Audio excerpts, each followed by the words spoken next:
continue. Two plane mirrors are parallel to each other, spaced 20 cm apart. An object is kept in between them at 15 cm from A. Okay. Out of the following, which point image is not formed in the mirror A? तो इसमें क्या दिक्कत हुई यार? ये question जो है इसमें ये बोला हुआ है कि ये एक प्लेन मिरर है और ये क्वेश्चन में ये इधर भी प्लेन मिरर है। ये अपना क्वेश्चन नंबर कौन सा है? 14 है ना। तो अब उसने कहा है कि इनसे ये A बोल देता हूँ और ये B बोल देता हूँ। तो A से 15 सेंटीमीटर पे ऑब्जेक्ट रखा हुआ है और उनके बीच की जो स्पेस है वो 20 सेंटीमीटर है। तो मैंने बताया था ना, ऐसा लिखो M1 M2। M1 बोल देता हूँ A है, M2 क्या है? B। तो पहली इमेज तो 15-15 और इस पे 5 पे बनेगी भाई। इससे तो 15 पे इधर और इससे इधर 5 पे। अब कुछ नहीं करना था, यहाँ गए, कितना आ जाएगा? 20 ऐड कर दो, कितना आ जाएगा? 35। इधर 20 ऐड कर दो, 25। फिर इधर गए, कितना आ जाएगा? 45। इधर गए तो 55। फिर इधर गए तो 75। इधर गए तो 65।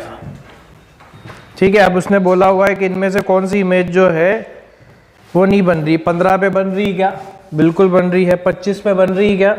बिल्कुल बन रही है। 55 पे बन रही है क्या? बन रही है। 45 तो इससे बन रही ना भाई। ये तो इसकी डिस्टेंसेज है और ये बी वाले की डिस्टेंसेज है। अपने को तो ए से चाहिए ना, तो ए में ये बनेगी 15, 25, 55, 65 है ना। Question number 15, 16th, 17th, 18th, 19th, 20. Continue. A person is in a room whose ceiling and two adjacent walls are mirror. How many images are formed? अच्छा, उसने कहा है कि क्वेश्चन नंबर कौन सा है? 21.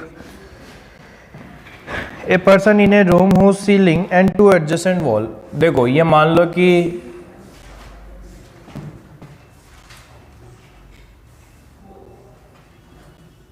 एक पर्सन है जो एक कमरे के अंदर है, ठीक है, जिसकी सीलिंग मतलब ये ऊपर वाला पार्ट जो मैंने अभी बनाया ये तो सीलिंग हो गया, और कोई दो एडजेसेंट वॉल, तो ये मान लेते हैं ये और ये, ठीक। मतलब अब ऐसे समझो कि ये कमरा है ना, तो ये वॉल और ये वाली लो या ये वाली लो, कोई दिक्कत नहीं। ये दोनों क्या है?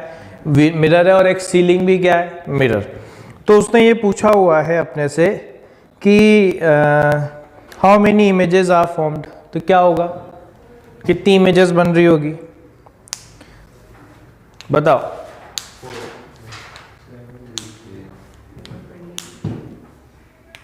भूल गए क्या यार? सीधी सी बात मुझे बताओ, ये दोनों आपस में क्या है? परपेंडिकुलर में मैंने क्या बताया था? 360/90 कितना आया? इवन आ गया ना नंबर, इवन आ गया, तो इसमें नंबर ऑफ इमेजेस 3। तो एक कॉम्बिनेशन ये दोनों का हो गया, एक कॉम्बिनेशन इन दोनों का हो गया, ठीक है।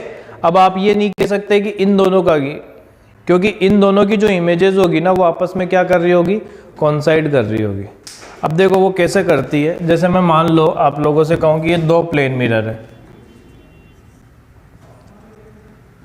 ठीक है ना। तो इसके लिए मैंने आपको बताया था कि यहाँ से रे चली, रिफ्लेक्ट होकर इधर जाएगी, तो ये एक इमेज यहाँ बन जाएगी, इसकी एक इमेज यहाँ बन जाएगी। फिर मैंने आप लोगों को रे डायग्राम बनाया था, तो तीसरी इमेज कहाँ बन रही थी? यहाँ वाली, ठीक है ना। अब जब आप एक मिरर यहाँ ले रहे हो, तो अब इमेजेस कहाँ बनाओगे इसकी? बोलो। एक इमेज तो अब देखो इन दोनों के हिसाब से देखना, ये एक इमेज यहाँ बनेगी, ठीक है, इसकी बनेगी ना, कहाँ बन जाएगी? यहाँ। ये वाली तो वापस क्या कर जाएगी? कॉन्साइड कर जाएगी। इसलिए जब तीन मिरर का कॉम्बिनेशन होता है ना, केवल दो का आप कॉम्बिनेशन ले लो 90 डिग्री पे, क्योंकि बाकी जो इमेजेस है ना वो क्या कर रही होगी? कॉन्साइड कर रही होगी। बस ऐसे समझ लो कि तीनों की एक एक इमेज तो बन ही रही है, बाकी दो के कॉम्बिनेशन से हो ही गया। चलो इसके बाद कौन सा था? तो इसमें जैसे क्वेश्चन आ जाता है यहाँ पे 3, तो ये एडजेसेंट साइड और सीलिंग हाँ, कैसे निकालते, टोटल नंबर कितना आता है? 3 एडजेसेंट होते तो दो दो के कॉम्बिनेशन से बना लो ना भैया। क्यों? आंसर क्या आएगा मतलब? ये दो जो 90 डिग्री पे आ रहे होंगे, जैसे 1 2 3, तो इन दोनों का कॉम्बिनेशन ले लिया, ठीक है, इन दोनों का कॉम्बिनेशन ले लिया, इन दोनों का कॉम्बिनेशन ले लिया, ठीक है। अब आप इन दोनों का नहीं लोगे क्योंकि ये आपके पहले से कंसीडर हो चुका है, ठीक है ना। तो ये हो गया 3 इन दोनों की इमेज, 3 इन दोनों की इमेज, और ये 3 इन दोनों की इमेज, और बाकी जो होगी इन सब की जो एक साथ कॉन्साइड कर रही होगी ना जो इमेज, वो 1 के अंदर उसमें काउंट हो जाएगी। तो टोटल अपनी कितनी आ जाएगी? 3 3 3 1, 10 इमेजेस आ जाएगी, ठीक है ना। 21 हो गया, ये तो सिंपल था। 22, 23, 23 नहीं आ रहा है। The image of a real object found by concave mirror is twice the size of object. अच्छा, तो ये है हमारा क्वेश्चन नंबर 23। 23 ने कहा है कि एक इमेज जो बन रही है रियल ऑब्जेक्ट की, वो कितनी है? कॉनकेव मिरर से twice the size of object, ठीक।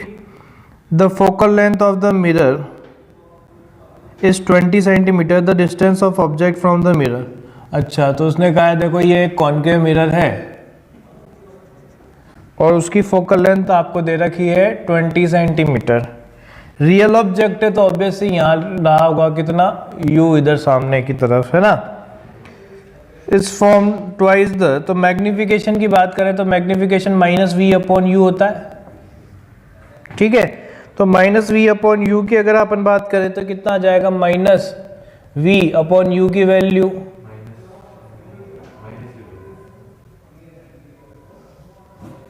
-u आएगी, ठीक। कितना दे रखा है? ट्वाइस,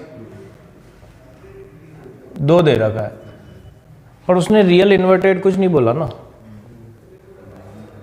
तो आपको यहाँ पे रियल भी ले सकते हो, इन्वर्टेड भी ले सकते हो। आप लोगों की गलती जो हो रही होगी ना वो ये है, जैसे हमारे हिसाब से v/u की वैल्यू आ गई ना, पर वो उसने ये थोड़ी कहा है कि ट्वाइस द साइज बना रहा है। अब देखो इसमें ये कंडीशन भी होती है कि पोल और फोकस के बीच में रहोगे तो वहाँ पे भी डबल साइज की बन सकती है, और फोकस के और radius of curvature, centre of curvature के बीच में रहोगे तो भी वहाँ बन सकती है। बस डिफरेंस ये आता है, जब पोल और फोकस के बीच में रहोगे तो वहाँ इरेक्ट इमेज बनती है, जबकि उसमें रहोगे तो इन्वर्टेड। तो एक बार तो अपने को इन्वर्टेड के लिए सोल्व करना है, और यहाँ पे +-2 के लिए आ चुका है। तो अब उसने ये बोला हुआ है कि आपको डिस्टेंस ये बतानी, ठीक है ना। तो यार यहाँ से v की वैल्यू देखो, प्लस लूंगा तो क्या जाएगा और नेगेटिव लूंगा तो क्या जाएगा? v = +2u और v = -2u, तो 1/v + 1/u = 1/f, है ना। तो यहाँ से फिर दोनों आंसर आ जाएंगे आप लोगों के, दोनों होंगे फिर। mod u, उससे भी फाइनली तो 2 साइन तो लेने ही पड़ेंगे ना, नहीं तो फिर इसमें तुम एलसीएम कैसे लोगे मोड के अंदर? फिर मोड को मोड से काट देगा, कैसी बात कर रहा है? एलसीएम भी ले लेगा मोड के अंदर, फिर मोड से मोड को काट दिया, हो गया बात खत्म। 24 हो गया, 25, 26 नहीं हुआ। If a particle is moving towards a fixed spherical mirror, the image must move away from the mirror, must move towards the mirror, may move towards the mirror, will move towards the mirror। देखो उसने कहा है कि question number 26 की बात कर रहे हैं अपन। तुम लोग क्या है कि एक ही केस कंसीडर करके चलते हो यार। उसने स्फेरिकल कहा है तो भैया स्फेरिकल में दोनों आते हैं, ये भी आता है और ये भी आता है, और जो चीज़ें जो नहीं एक मिरर के लिए फिट बैठे वो दूसरे के लिए भी फिट बैठेगी सही। जैसे मान लो उसने कहा स्फेरिकल मिरर है, ये फिक्स है, तो भैया ये फिक्स कर देते हैं, ये भी फिक्स और ये भी फिक्स्ड। अब उसने कहा है कि object is moving towards the spherical mirror, तो ऑब्जेक्ट जो है वो किधर जा रहा है? इधर की तरफ, ठीक। ये ऑब्जेक्ट की डायरेक्शन हो गई। और उसने कहा है कि फिर इमेज के बारे में बता दो। तो ठीक है, मान लो ऑब्जेक्ट इधर की तरफ है, रियल ऑब्जेक्ट कुछ नहीं बोला है ना इसने, ठीक। तो अब मुझे बताओ, उसने ये बोला हुआ है कि इसके अंदर इमेज किधर की तरफ मूव करेगी, must move away from the mirror, must move towards the mirror, may move towards the mirror, will move towards the mirror. यार अगर मुझे ये बताओ, ये ऑब्जेक्ट है, फोकस की तरफ आ रहा होगा तो इधर की तरफ आएगी, और फोकस से पोल की तरफ आएगा तो दूर जाएगी, सीधी सी बात है ना। इधर की तरफ है ना तो इधर बनना स्टार्ट हो जाए। अब देखो भाई, यहाँ से यहाँ तक आते हैं ना अपन फोकस तक, तो इमेज क्या होती है, पीछे की तरफ शिफ्ट हो जाती है। पर जब आप इधर की तरफ आओगे ना तो फिर वो इधर आगे खिसकना स्टार्ट हो जाएगी। तो वही चीज़ है इसके अंदर भी, अब इसमें भी ये चीज़ फिट बैठती है। तो सर ये कंफ्यूजन रहता है कि कॉन्वेक्स जो मिरर है उसके अंदर फोकस से पॉइंट के बीच में जाएंगे तो इमेज किधर मूव करेगी? कॉन्वेक्स के अंदर तो पॉइंट साइज इमेज बनती है ना, तो वो तो आप कहीं पे भी इधर से अगर रियल साइज पे कहीं पे भी रहोगे ना तो फोकस के वहीं पे बनती इमेज, तो इसकी पॉइंट की तरफ जाएगी। 27, 28, 29, 30, 31, 32, 33 नहीं हुआ। A concave mirror of radius of curvature 20 centimeter forms image of sun. The diameter of sun subtend an angle 1 degree on the earth. Then the diameter of the image will be. diameter image का क्या होगा? तो यार ये तो simple है, देखो क्या है, तुमने इसका रे डायग्राम नहीं बनाया है। क्वेश्चन नंबर बात कर रहे हैं 33 की। उसने कहा है कि ये कॉनकेव मिरर है, ठीक। रेडियस ऑफ कर्वेचर दे रखा है ROC 20 सेंटीमीटर, ठीक। उसने कहा है forms image of the sun, the diameter of the sun subtend an angle 1 degree on the earth. तो मान लो सन से आने वाली जो रे है वो ऐसे है, ये सन हो गया हमारे, तो वो इसकी इमेज कहाँ बना रहा होगा, यहाँ कहीं बन रहा होगा।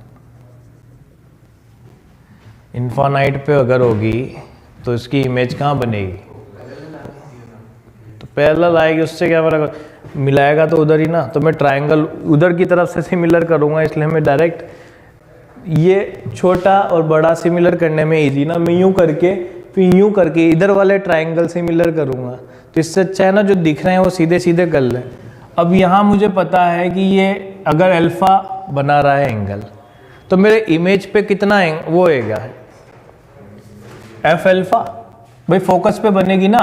तो अपन वो जैसे वो कहते हैं ना कि arc is equal to radius multiply by angle, तो इसकी जो इमेज बन रही होगी उसका आर्क तो यही हुआ ना, तो वो एफ अल्फ़ा हो जाएगा। अब उसने अल्फ़ा अपने को कितना दे रखा है, 1 डिग्री, 1 डिग्री दे रखा है, और फोकल लेंथ दे रखी है, क्या आ जाएगी इसकी 10 × 1 × π/180।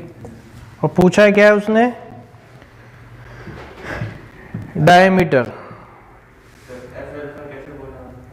क्या आर्क से, हाँ ये देखो ये तो मैंने बहुत बड़ा डायग्राम बनाया, ये ऐसे बनेगा, ये मतलब ये सीध में बना ले इसको, ये और ऐसी इमेज बनेगी इसकी। और कभी अगर आपको देखना हो ना तो मैं एक चीज़ बताता हूँ, तुम लोग उसको देख भी सकते हो। क्या करना, जब बढ़िया सूरज ऊपर हो ना तो सूरज की तरफ मत देखना, फ़ोन को यूँ करना, मतलब सेल्फी लेने की कोशिश करना, तो आपकी यहाँ बन जाएगी वो इमेज, पॉइंट साइज इमेज। ये मैंने किया था उसमें। अब जैसे अपन वो देखते ना, मान लो ग्रहण वगैरह डायरेक्ट नहीं देख सकते, रहता है ना यूँ नहीं देखना चाहिए या कैसे करें, तो कैसे पता लगे, तो क्या होता है, अब ग्रहण तो चल रहा है, हाई इंटेंस है, you have to take some, यूँ समझ लो कि कुछ ऐसा होना चाहिए जो इंटेंसिटी रिड्यूस करते हैं। अब अपन डायरेक्ट तो नॉर्मल आई से नहीं देख सकते, तो मैंने तो ये करा था, मैंने कहा था कि बन तो इमेज ही रही ना, तो इमेज बन रही है तो मुझे पता है इमेज के लिए मुझे स्क्रीन की ज़रूरत है, तो स्क्रीन मैंने यहाँ बना ली अपनी, ठीक, चश्मा लगा ही लिया था, है ना। तो उसमें क्या हुआ था, जैसे आप मोबाइल को यूँ रखोगे तो वहाँ से रे आई, अब उसका जो आपका फ्रंट ग्लास का जो लेंस है उस पर स्ट्राइक हुई तो वो रियल इमेज बनाने की कोशिश करेगा, ठीक है। तो वो इसकी भी इमेज बनेगी, इसकी भी इमेज बनेगी। तो जिसकी क्लियर इमेज बन रही होगी ना उसमें आपको आराम से अच्छे से नज़र आ रहा था कि पहले जब पूरा था ग्रहण हो रहा था, जब पूरी आ रही थी, फिर आधी आ रही थी, फिर ये वो डॉट के अंदर ब्लैक होता जा रहा था। तो आप चाहे तो उसमें भी कर सकते हो। उसमें इतना सा बहुत कम, आप कहोगे कि ये 1 डिग्री भी नहीं होगा, इतना कम एंगल बनता है, ठीक है ना।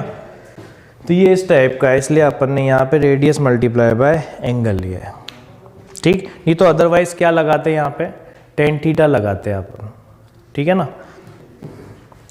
चलो फिर इसके बाद बात करते हैं क्वेश्चन नंबर 34 हो गया, 35, 36, 37, 38, 39, 40, 41, 42, 43, 44, 45, यहाँ तक क्लियर।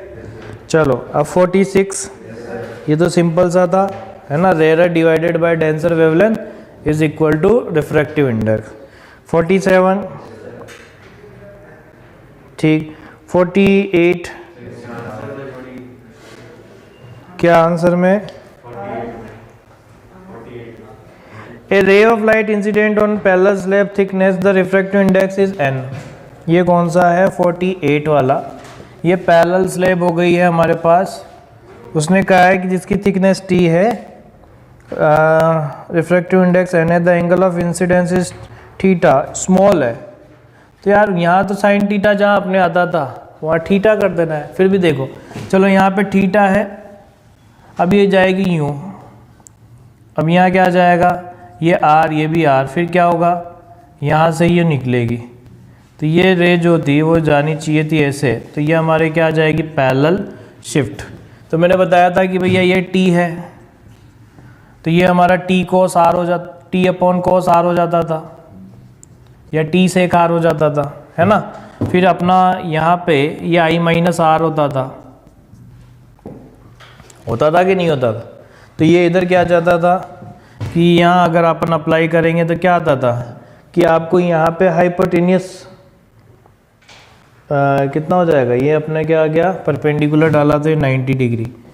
तो ये पता होता था, और अपन इसका क्या कंपोनेंट ले सकते हैं, साइन वाला ही ना। तो ये आ जाएगा t sec r sine i minus r। यही तो करना था अपने को,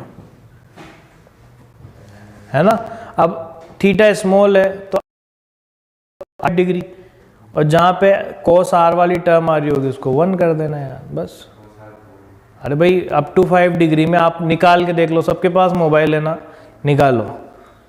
5 डिग्री तक मैं बता दूँ, करो 5 डिग्री की उसमें रेडियन में वैल्यू निकालो, ये आएगी 5 पाई बाय 180, है ना। तो ये ऑलमोस्ट आएगी 0.0871 या 4 ऐसा कुछ आता है, मुझे पता नहीं, है ना। साइन 5 डिग्री की निकालो तो आप देखोगे वो 0.0874 या 872 ऐसे आएगी। तो फ़र्क दोनों में ऐसा कुछ नहीं है। अब फिर उसी पे कोस की निकालो तो कोस की आएगी 0.997, वही आ रही ना, ये ऐसी आसपास आ रही होगी 0.0871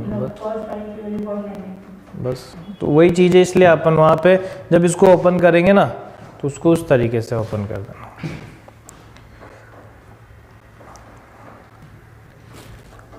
ठीक है, तो ये हो गया हमारे 48। 49 नहीं हुआ। 49 तो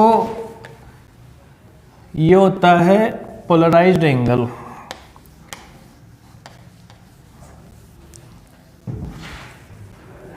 जिस पे अपन वाइब्रेशन को हटाते हैं। ये आपके उसमें भी आएगा, मेलस लॉ आएगा उसके अंदर वेव ऑप्टिक्स में, पर उन बोर्ड वालों ने तो हटा दिया। देखो एक्चुअल में इसने ये बोला होगा, a ray of light from denser medium strike a rare medium. अच्छा देखो, ये एक रे ऑफ लाइट है, ये ऐसे है, डेंसर है, है ना, ये म्यू डी है और ये म्यू आर।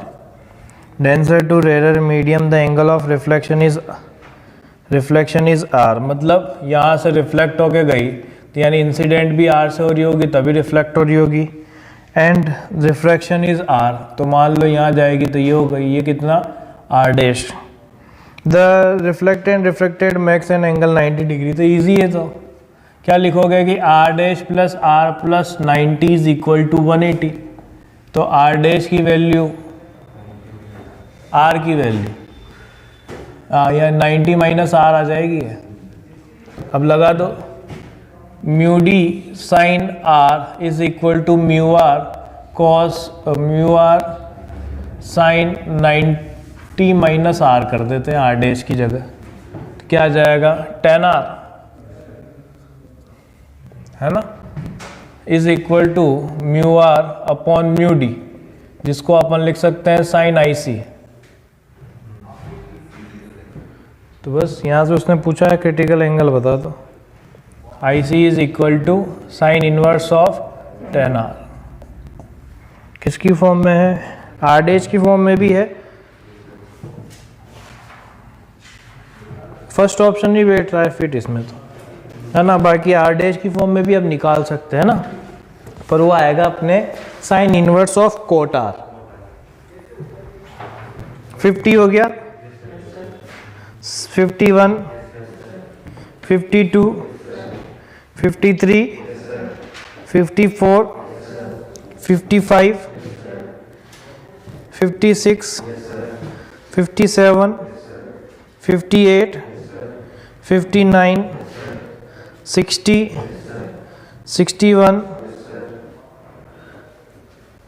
62, 63, 64, 65, 66, 67, 68, 69 है, हो गया, 70, 71, 72, 72 नहीं हुआ। A ray incident at a point at an angle of incidence 60 degree enter a glass of mu is equal to root 3. It is reflected and refracted at the farther surface. अच्छा, अरे यार ये तो सिंपल है ना, कौन सा number का क्वेश्चन है, 72, 72 है ना। तो ये आ गया कि एक glass, a ray incident at a point at an angle of incidence 60 degree, यहाँ से 60 डिग्री पे, तो अगर मैं यहाँ पे नॉर्मल खींचूंगा तो सेंटर से पास होगा तो 60 डिग्री, है ना। इसका म्यू रूट 3 दे रखा है, तो जल्दी से बताओ क्या आएगा, 1 sine 60 is equal to root 3 sine r, तो आर की वैल्यू 30 आ जाएगी, है ना। तो यूँ 30 डिग्री पे गई,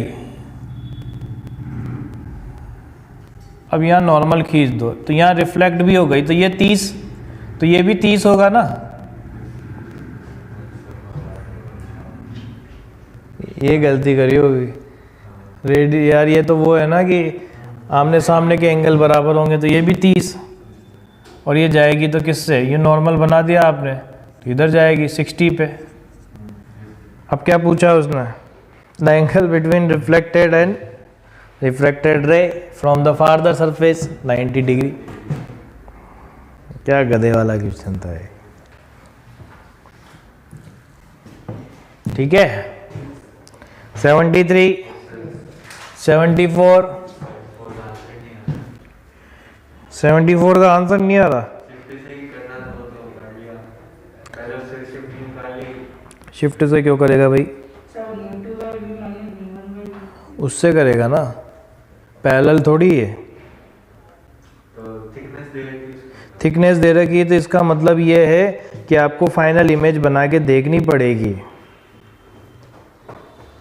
कि कहाँ बन रही है। देखो, in the figure shown A plano convex lens is placed on A paper on which a flower is drawn.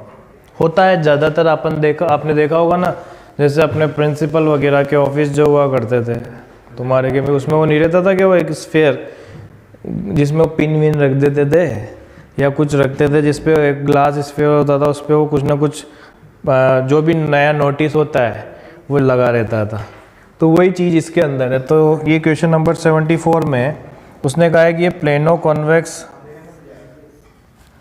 है, ठीक है, जिसमें ये थिकनेस आपको दे रखी है t is equal to 20 centimetre और यहाँ पे म्यू दे रखा है 3/2 और ROC इसका जो दे रखा है वो 20 सेंटीमीटर है। ठीक, आपसे बोला हुआ है how far above is actual position does the flower appear. तो ऑब्जेक्ट अपना यहाँ पे है ना यार, फ्लावर यहाँ बना हुआ है बिल्कुल पेपर पे यहाँ पे। तो अब मुझे बताओ यहाँ पे अगर ऑब्जेक्ट इधर है तो μ2/v minus μ1/u is equal to μ2 minus μ1/r, ये आया। तो μ2 क्या लिखोगे, बाहर वाला 1 वाला ही होगा ना, तो 1 v निकालना है ना, v तो पूछा उसने कहाँ अपीयर होगा, माइनस μ1 3/2, u क्या लिखोगे, यहाँ से रे चलेगी तो यहाँ से कितनी 20 होगी, क्या आ जाएगा -20। μ2 कितना 1 माइनस 3/2 और रेडियस ऑफ कर्वेचर +20 आ जाएगा। तो 1/v इज इक्वल टू कितना आया -1/40 और ये माइनस माइनस प्लस तो ये आ जाएगा 3/40। सही है, तो आ गया -1/v इज इक्वल टू -4/40। तो यहाँ पे v की वैल्यू -10 आ जाएगी, -10 आ गई। इसका मतलब क्या हुआ, सेम साइड है ना, पागल है क्या, नीचे बनी ना, इधर बनी ना, तभी तो वो थोड़ा वो दिख रहा है। सर ये तो मतलब थिकनेस का तो कोई यूज ही नहीं रहा है यहाँ पे। किसे नहीं रही हो, ऑब्जेक्ट डिस्टेंस का रहा ना। सर तो वो चीज क्यों नहीं हुई, जैसे अपन कोई एक क्वेश्चन अगर ये ऐसी थिकनेस नहीं देना इन ग्लास में तो दिखेगी नहीं, स्क्रीन की जरूरत पड़ेगी। अगर यही इमेज इधर बन जाती तो क्या होती, फिर तो वो स्क्रीन नहीं बने, इसलिए यहाँ क्या होती है कि चीज़ें, तभी तो वो जो मान लो छोटा सा वर्ड था वो बड़ा वर्ड बन जाएगा। फ्लावर तुमने बनाया छोटा सा था तो वो क्या बन जाएगा, बड़ा वाला। जैसे तुम मैं एक और चीज़ बताओ ना यार, हमारे टाइम तो चलते थे, अब क्या पता चलते हो नहीं चलते, वो नहीं देखा पहले पानी का वो ग्लास वाला आता था जिसमें वो कुछ कोई भी रख देते थे जिसमें वो डांस करते रहते थे, सेल वगैरह चलता रहता था। एक मैं बताऊँ ना, मैं उसमें क्या था कि एक वाटर टाइप अंदर उसमें रहता था, ग्लास का रहता था, जिसमें मान लो कि कोई भी आपने एक लड़का है जो उस पर चाबी भर देते थे, वो डांस करता रहता था, गोल गोल घूमता रहता था। तो क्या होता था, रेता जब खुलेगा ना तो वो रेता इतना सा था, जब पर वो बाहर से आप देख रहे हो ना तो बड़ा दिखता था, कारण रिफ्रैक्टिव इंडेक्स और ग्लास की वजह से, है ना। उसमें क्या होते थे, बहुत छोटे छोटे पत्थर डाल देते थे ताकि उसमें पानी के अंदर का वो बना दें, पर वो पत्थर भी बड़े दिखते थे। रीज़न, ताकि आप लोगों को अंदर की तरफ इमेज बने पर वो थोड़ी क्या बने, एनलार्ज। सर तो ये जो क्वेश्चन है हाँ, इसके अंदर ये ऐसे हम रखेंगे, सीधा हो जाएगा ये, और यहाँ पर ना कुछ ऑब्जेक्ट डिस्टेंस रख देते हैं, तो वो जो थिकनेस है उसकी शिफ्ट लेनी नहीं नहीं, फिर उसमें तो फिर अपन वो लेते हैं ना भाई, इमेज कहाँ बन रही है, फिर वो दूसरी वाले से बनवाते हैं। वो इस चीज से, तो वो इसमें क्यों नहीं हो सकता, तो इसमें भी हो सकता। नहीं तो ये वाला और ये वाला कॉम्बिनेशन मिलके लेंस का काम कर रहा है ना, स्फेरिकल सरफेस का, इसलिए। 75, 76, 77, 78, 79, नहीं है। A virtual erect image by diverging lens is represented by, अरे यार तुम यही तो गलत कर देते हो, उसने v/f कर दिया तो तुम बस वही, यहाँ पे देखो क्या होता है, 1/v plus -1/u is equal to 1/f। कौन सा कर रहे हैं अपन, ये 79। तो क्या करोगे, 1/v is equal to 1/u is plus 1/f। अब क्या करो, f से मल्टीप्लाई कर दो, क्या होएगा, 1/v/f is equal to 1/u/f +1, f से मल्टीप्लाई किया तो f/v आएगा, f/u +1 आएगा, फिर उसको मैंने डिवाइड में ले गया, तो अब मेरा ग्राफ बनाने में इजी हो गया ना यार। तो अब वो क्या होगा, जो एसिम्पटोट्स मेरी फोकल पे बन रही थी अब वो कहाँ बन जाएगी, जो उसकी खुद की 1 वाली जो पार्ट थे उस पे, मतलब ओरिजिन वाले पार्ट पे बन जाएगी। जो अपन ने ग्राफ बनाने सीखे थे एसिम्पटोट के +- f वाले पे, अब वो यहाँ पे बन जाएंगे जहाँ उस पे करना बस। अब इसमें उसने बोला हुआ है वर्चुअल इरेक्ट इमेज है, तो वर्चुअल और इरेक्ट, वर्चुअल होने का मतलब u की वैल्यू तो नेगेटिव है ना, नहीं इमेज बोला है सॉरी, हाँ तो v की वैल्यू नेगेटिव और इरेक्ट इमेज है, और बाय डाइवर्जिंग लेंथ तो फोकल लेंथ क्या हो जाएगी, डाइवर्जिंग लेंथ से तो नेगेटिव हो जाएगी। अब बना लो, उससे आपका आंसर आ जाएगा, ठीक है ना। 80 का तो आपने रिजल्ट लिखा है, हाँ म्यू -1 into a होता है मिनिमम डेविएशन इसमें प्रिज्म में, तो उससे तो आंसर ये गलत आ रहा है। In a thin prism glass, which of the following relation between the angle of minimum deviation and angle of refraction है ना, तो रिफ्लेक्टिंग एंगल तो अपन वो एंगल ऑफ प्रिज्म मानते हैं। नहीं नहीं, एंगल ऑफ रिफ्रैक्शन तो वो होता है r, एंगल ऑफ प्रिज्म में होता है a, या क्वेश्चन में करवाया था ना एग्जांपल, तो उसमें जैसे रिफ्लेक्टिंग एंगल को एंगल ऑफ प्रिज्म, तो वो रिफ्रैक्टिंग एंगल ऑफ प्रिज्म लिखा हुआ था ना। नहीं सर, जैसे 70 वाले क्वेश्चन लिखा है रिफ्लेक्टिंग एंगल 30 डिग्री, इसको अपन नहीं मानना था। कौन सा, 70 एक मिनट,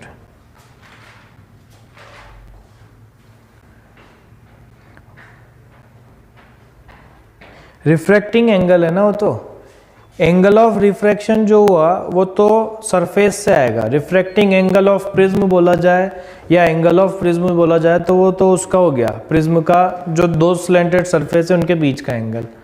वो आपको अगर आर की बारे में बोलेंगे ना, सीधा एंगल ऑफ रिफ्रैक्शन बोलेंगे, मतलब एक सरफेस से इंसिडेंट कराया तो वहाँ से रिफ्रैक्ट होकर जो लाइट गई है वो एंगल नॉर्मल से। तो यहाँ पे क्या है कि उसने कौन सा कर रहे थे अपन, 80, तो उसने ये बोला हुआ है आर और डेल्टा में क्या रिलेशन होगा, तो वो क्या हो जाएगा, 81 हो गया, 82, 83, सर 83 अपर्चर का स्क्वायर की डायरेक्टली प्रोपोर्शनल होती है ना, हाँ तो d/2 को अगर ब्लैक पॉलिश कर दिया तो 1 बची कितनी ना, वो तो खराब हो गई ना। उसने कहा ethyne lens of focal length f aperture d a real image of intensity I. Now the central part of aperture up to d/2 is blocked by an opaque paper. Focal length and image intensity would change. Focal length में तो क्या होगा, कोई change नहीं आने वाला। Intensity में क्या फ़र्क पड़ेगा, वो I/4 आपने जो था वो ख़त्म हो चुका है, मतलब आपने जिस पार्ट को ब्लैक पॉलिश किया d/2 को, तो वो अपर्चर के डायरेक्टली प्रोपोर्शनल था, तो नीचे वाले ने अपनी इंटेंसिटी हटा दी, और वो इंटेंसिटी कितनी थी भाई, अपर्चर के स्क्वायर के करोगे तो क्या जाएगा, πd²/4, तो I/4 इंटेंसिटी जा चुकी है, तो बची कितनी, 3I/4 बची ना।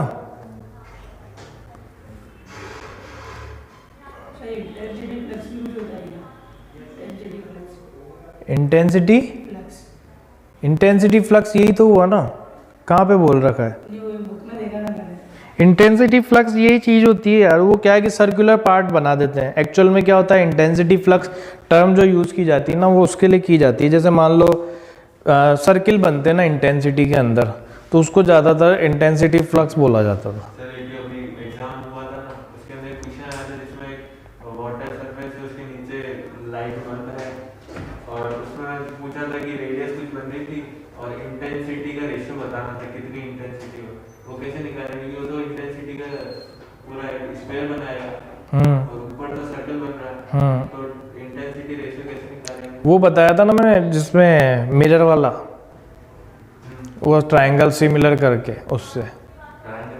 हाँ एक बार मेरे को बता देना, 84, 85, 86, 87, 88, 89, 90, 91, प्लेन प्लानो कॉनकेव या प्लानो कॉन्वेक्स जो लेंस होता है ना, हाँ, प्लेन सरफेस को मिरर करते हैं तो क्या होता है? प्लेन सरफेस को वो प्लेन मिरर की तरह एक्ट करेगा यार। तो वहाँ पे फोकल लेंथ जो तुम लोगे ना, वो देखो फोकल लेंथ होती नहीं है प्लेन मिरर की, क्योंकि रेडियस ऑफ कर्वेचर इनफाइनाइट होती है, तो वहाँ पे बस डबल हो जाती है और कुछ नहीं होती डबल हो जाएगा डायरेक्ट, तो फिर हो जाएगा आपका सीरीज। है ना। मतलब जैसे यूँ करोगे ना 1/f equivalent is equal to 1/fm minus 2/fl, तो वहाँ पे fm में जब लिखोगे ना तो वो इनफाइनाइट लिखनी पड़ेगी, क्योंकि ROC उसकी इनफाइनाइट होती है, तो फोकल लेंथ भी इनफाइनाइट हो जाएगी। तो इनफाइनाइट करते 0 हो गया ना, तो 1/f equivalent is equal to minus 2/fl, तो जस्ट डबल हो गई, बस वही फ़र्क पड़ेगा। इसका मॉडल के अंदर फॉर्मूला गलत दे रखा है, क्या? प्लस 2/fl दे रखा है। अरे वो मैंने बताया ना क्या फ़र्क पड़ रखा है। अगर उन्होंने सोल्व कर रखा है कॉन्वेक्स से, आप इन जनरल किसी के लिए भी सोल्व करोगे ना तो फिर उस अकॉर्डिंग आपको सोल्व करना। अपन ने देखो जो फॉर्मूला लिया उसमें विद साइन पुट कर दिया ना, अब आप किसी के लिए भी अप्लाई करो, आपके वहाँ पे सारी चीज़ें उसमें हो जाएगी। कॉनकेव होगा तो उस अकॉर्डिंग कर दो, कॉन्वेक्स होगा तो उस अकॉर्डिंग। मैंने आप लोगों को जो भी फॉर्मूले डिराइव कराए हैं उसके अंदर विद साइन इसलिए ही लिया है, कोई स्पेसिफिकेशन अपन ने कंसीडर नहीं किया है, ठीक है ना। इसलिए स्फेरिकल का फॉर्मूला भी μ2/v minus μ1/u is equal to μ2 minus μ1 आ रहा है। नहीं तो बहुत सारे इसमें ऐसा होता है μ2/v प्लस μ1/u भी आप ले सकते हो, पर उसमें फिर डिफरेंसेस आ जाएंगे। 93 हो गया, 94, 95, 95 के अंदर 11 आ रहा है, हाँ 95 का आंसर 11 आ रहा है। ए पिन इज प्लेस्ड, 95 के बारे में बात कर रहे हैं अपन। A pin is placed 10 centimetre in front of a convex lens of focal length 20 centimetre. तो ये कॉन्वेक्स लेंस है जिसकी फोकल लेंथ कितनी है 20 सेंटीमीटर है, रिफ्रैक्टिव इंडेक्स 1.5 है। तो ये 1.5 का इसका रिफ्रैक्टिव इंडेक्स है, यहाँ से 10 सेंटीमीटर पे ये रखा हुआ है। The surface of lens farther away from the pin is silvered, तो आपने यहाँ से इसको क्या कर दिया, सिल्वर कर दिया, जिसकी रेडियस कितनी 22 सेंटीमीटर है, ठीक है। तो अब यहाँ पे पूछा है how far from the lens will the final image will form, तो क्या लिखोगे 1/f equivalent is equal to क्या आ जाएगा यहाँ पे 1/fm माइनस 2/fl, तो क्या आएगा 1/fm की जगह तो -11 कर दो, -2 और इसकी फोकल लेंथ कितनी दे रखी 20, इसको सॉल्व कर लो क्या आता है। 11 सेंटीमीटर आ रहा है, ऐसे सॉल्व कर रहे हैं। अच्छा इसको देखें तो कितना आएगा 220, तो ये 20 माइनस कितना आ जाएगा 11 22, सही है क्या। तो 1/f equivalent is equal to कितना आ जाएगा -21/110।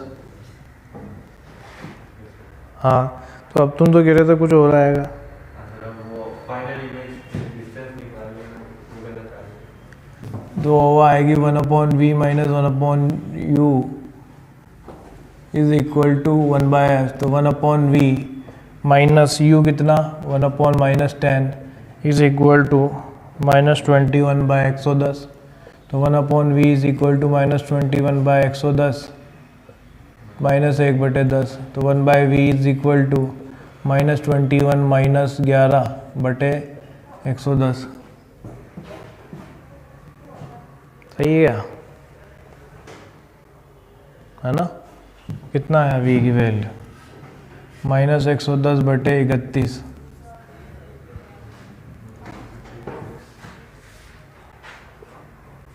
और क्या दे रखी इसने,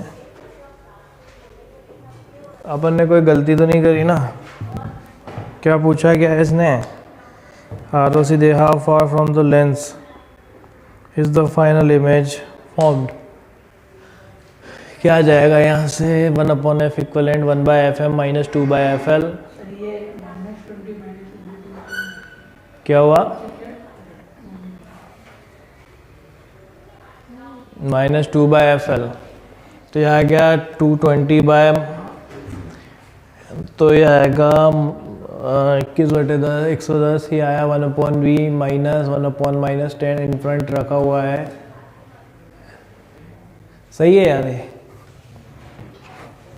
तेरे क्या आ रहा था? सर मैंने आरओसी वो 22 दे रखा था ना उधर उसका मिरर का, तो मैंने उससे उसका एफएल निकाल लिया था, मैंने दे रखा था उसमें कंपेयर करा, मतलब मैंने जो लेंस का जो फोकस तो ये अच्छा ये लेंस फोकल लेंथ दे तो रखी है दे रखी थी मैंने निकाल ली। क्या, तो फिर सही है मेरा, तो ये आएगा फाइनल। प्रॉपर इंटीजर आंसर आ रहा है, प्रॉपर इंटीजर आंसर आ रहा है। प्रॉपर इंटीजर, वही तो सोच रहा हूँ मैं कि कैसे आ रहा है इसका, वैसे ये तो नहीं आ, वही तो अप्रॉक्स में भी ये सही है ना अपना यहाँ तक। 1/f equivalent is equal to -21 by, तो उसको सॉल्व करेंगे तो कितना आया -1/v minus 1/u is equal to 1/f। Okay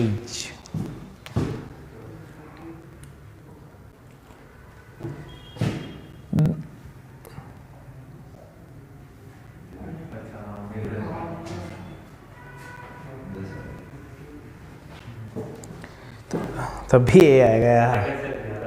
है 11 क्या आ गया? किसे 11 आ गया तेरे?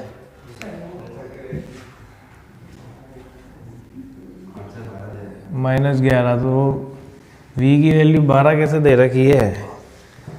11 आएगी इसकी। इसके बाद 96, ये तो हो गया होगा, ये तो वैल्यू पुट करनी थी। 97, देखो डिस्पर्सन की इसमें बहुत थियोरेटिकल वाले क्वेश्चन है, हो ही गए होंगे ये तो। 98,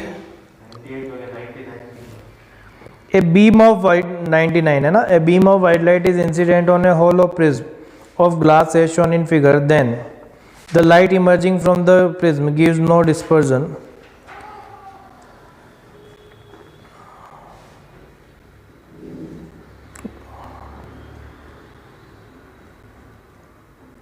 The light emerging from the prism gives a spectrum, but the bending of all color is always from base.